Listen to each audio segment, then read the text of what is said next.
Mashefu gani ulionayo usikii bwana? Usimame au?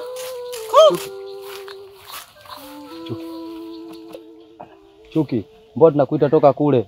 Sogea na vibiongo bwana. Tunakuita muda wote utaki kutusikia. Usikie au jeuri? Oya, hebu mwambie. Sikia, Chuki. Mimi sina mambo mengi. Naomba niongee tu ukweli. Umshikaji wangu tu kabla ya kuambia nakupenda tena sana. Na kilichonifanya mimi nivutiwe na kuja kukwambia wewe, ni vile walivyo. Kwa na maisha. Wana hela.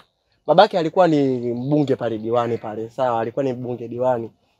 Mbunge diwani. Mbunge bwana. Mbunge. Babake alikuwa ni mbunge. Sawa. Usione amekuja huko labda yeye amekuja ili kaishi maisha mazuri. Kule mjini kuna maisha. Wewe upeka mjini ndio unakula bata safi ile safi, Sasa unahangaika nini mama? Nini? Mpaka maliza maneno yote. Sikia Chuki. Usichojua mbali kwetu sisi tuna hela. Sawa. Mimi naweza nikakuchukua wewe, nikabadilisha familia yenu yote. Mzee wako naweza nikampa ng'ombe, mama yako nikampa ng'ombe, shangazi yako nikampa ng'ombe. Kila mtu kwenye ukoo wenu nitampa ng'ombe. Sisi kwetu tuna hela. Nikubalie nikubadilishe maisha yako. Ndio. Yaani wewe mwenyewe tu unatiwa ng'ombe. Mamako anatiwa ng'ombe, babako anatiwa ng'ombe, ndugu zako anatiwa ng'ombe. Ukoo mzima tunautia ng'ombe. Umeona? Wewe hapo nini mama, Bati kama hizo zako anazilia.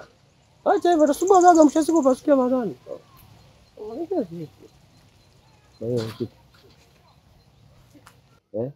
Mama. We. Chuki zisizo sababu. Kidogo tukushike. Chana naye mwanangu. Afu ile pale anaongea maji ya chumvi.